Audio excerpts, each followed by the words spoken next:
สบายดีพ่อแม่พี่น้องพบกับซองเบาแพงสิ่งก่อนเคยตอนนี้เบาแพงอยู่ที่เบาเวียงเนาะจะเป็นแคนน้ำซองพระเจ้าเกี่ยมจากสถานที่เพราะว่ามื้ออื่นเป็นมือออกพรรษาเนาะหรือว่าวันที่7ครับวันที่7ตุลาพร้อมพี่น้องพระเจ้าที่จัดบุญสงเฮืออยู่วันนี้เลยอยู่บนหาดตรงกลางคือเมืองเวียงของพวกเราพี่น้องตอนนี้เบาแพงสิท้ายบรรยากาศพระเจ้าเกี่ยมเนาะแล้วก็มาตั้งปลูกตั้งเต็นท์เนาะแล้วก็ซ้อมเฮือพี่น้องบรรยากาศก็ประมาณนี้พี่น้องฝนก็สิตกแน่เพราะว่าเป็นยามแลงท้องฟ้าก็มืดครึ้มแบบนี้เลย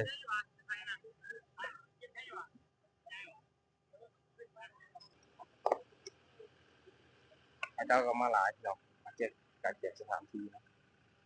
แล้วก็มาจองอยู่จองดอนครับเฮือเจ้าปกจะปกในนี้เลยพระเจ้าที่พารามอเตอร์เลยเนาะด้านหน้า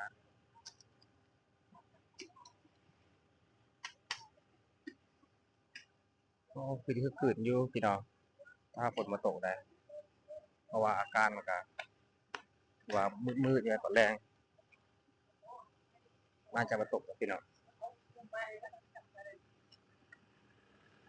เดี๋ยวว่าแพงจะเข้าไปด้านในที่พระเจ้าจะ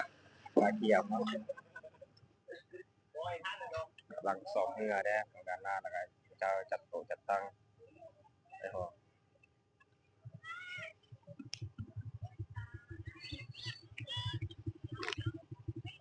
พระเจ้าก็ขี่พารามอเตอร์อ้อมคู่เนาะอ้อมขาได้อ้อมพื้นของพระเจ้าที่โซ่เรือไปแข่งขันเนาะสิงห์วันเมืองเวียงของเราเลยแต่ละบ้านพระเจ้าจะมาแข่งขันที่เมืองเวียงแคมป์ซองนี้เลยบรรยากาศกาจี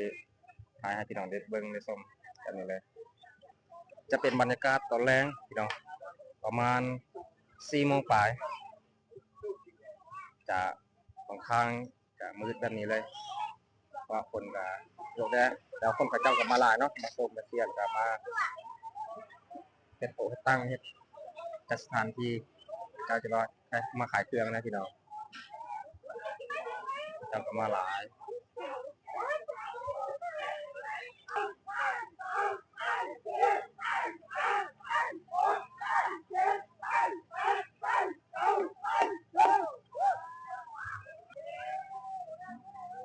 จะซองชื่อคุณเนาะเพราะว่าตกตลอดฝนตกตอนเช้าหรือว่าตอนกลางคืนพี่น้องตกเสียงยอดห้วยเนาะบรรยากาศก็ซองจะคุณหน่อยนึงพระเจ้าก็ขี่พารามอเตอร์เนาะสลายก็เป็นนักท่องเที่ยวที่มาจากต่างประเทศ USA เด้อแล้วก็พวกพระเจ้ามาตั้งแดดเนาะพวกยุโรปเด้อพี่น้อง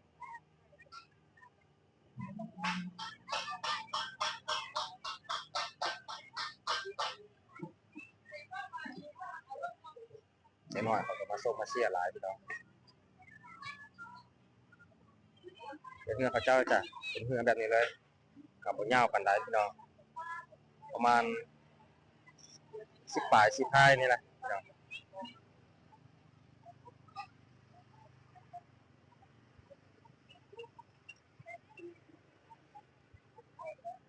มื้ออื่นบ่แพงจะมาทายให้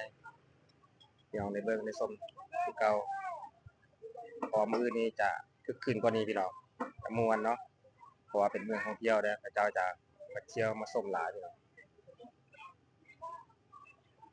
พระเจ้ากำลังซ้อมมื้อนี้จะเป็นบรรดาแต่ละกลุ่มหมู่บ้านพี่น้องพระเจ้าเพราะว่าวัยรุ่นเนาะพระเจ้ามาซ้อมเม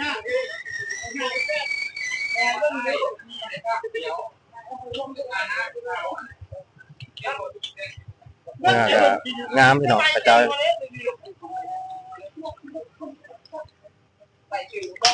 ฝนก็ตกแน่ตอนนี้ฝนมาตกสัตว์ที่ว่าฝนก็ตก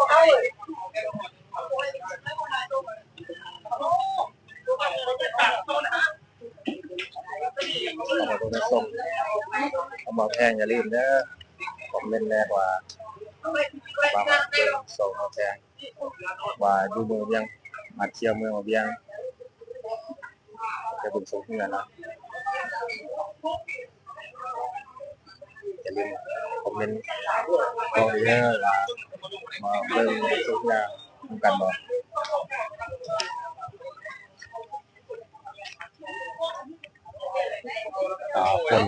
คนก็ตกค่อยๆพี่น้อง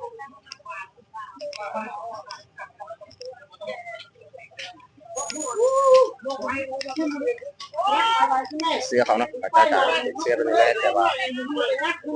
เขาเจ้ามืออื่นนี่เขาเจ้าจะนุ่งเสื้อแล้วเสื้อทีมเลยแต่นี่เป็นเสื้อแล้วเขาเจ้าสอนสิเนี่ย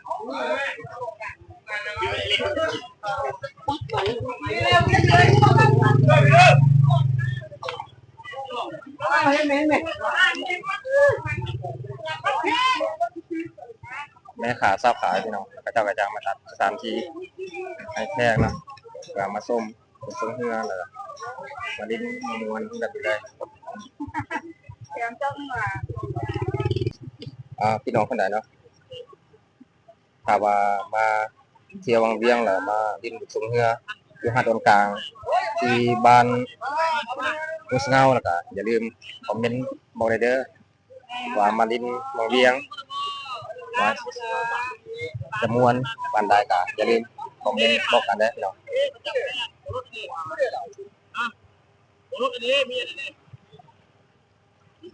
เราจะเป็นแต่ละโมบานเนาะแบบเป็นมาดิ้นแบบนี้เลยพระเจ้าจะสอบ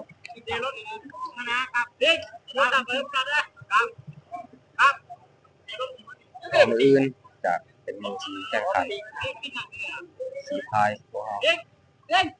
พี่น้องบรรยากาศยามแรงกับวันนี้ฝนกระตกมานี้พี่น้อง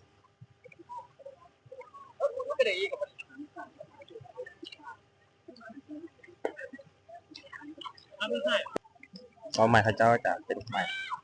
พายเดือนนี้เลยใหม่พายเดือนนี้พี่น้องเป็นใหม่พระเจ้าโอ้ยงามเลยพี่น้องในตรงนี้เลยพระเจ้าจะปะแบบนี้นะ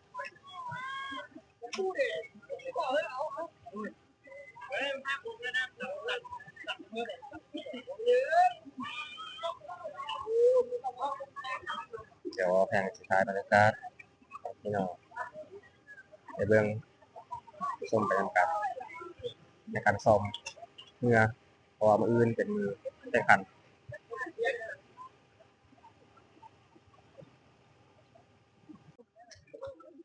เพราะว่าออกพรรษาทุกปีเนาะพี่น้องอยู่เมืองเวียงของพวกเราจะมีการแข่งขันสวงเรือเพราะว่าเป็นประเพณีเนาะออกพรรษาเมื่อแรงมากลอยกระทงพี่น้องอื่นกันเอาวัดสงครามเนาะทางบ้านยังนำตอนแรกมาแล้วก็เราแบบกอดทงพี่น้องจำช่วยเรามีกิจกรรมเนาะแข่งขันสีพายเป็นนี้เลยทั้งภายในทางประเทศก็จะตัวหลักก็จะจัดแข่งขันโซเฮียคือกันพี่น้องคือครับดูแต่ละประเทศเนาะไปจัดการคือกัน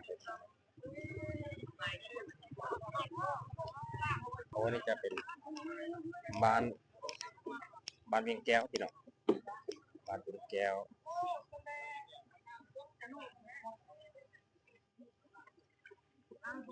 เพราะว่าออกพรรษาทุกปีเนาะที่หาดอนกลางพระเจ้าจะมาจัดบุญสูงเนี่ยที่วันนี้เลยพี่น้องแต่ละบ้านที่ว่าอยู่กับตัวเมืองของเวียงจะมีแข่งขันขับเลือกเขาซิ่งแข่งขันสีพายทางยิงทางซ้ายนะทาง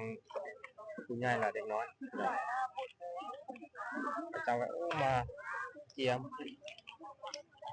ตู้เพชรเป็นแบบนี้เลยเพราะว่าเจ้าจะขายเครื่องขายของ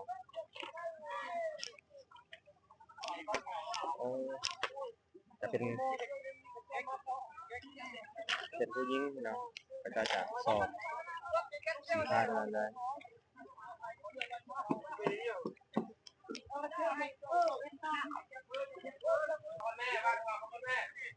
พี่น้องที่ว่าเข้ามาชมบ่แพงอย่าลืมคอมเมนต์กดไลค์กดแชร์นะกด Subscribe เป็นกำลังใจเด้อว่าอยู่เรียงได้มาชมที่บ่แพงอย่าลืมคอมเมนต์ว่าพวกเขากันจัดไปทันจะม่วนบ่ก็คือคอมเมนต์นำกันให้เรา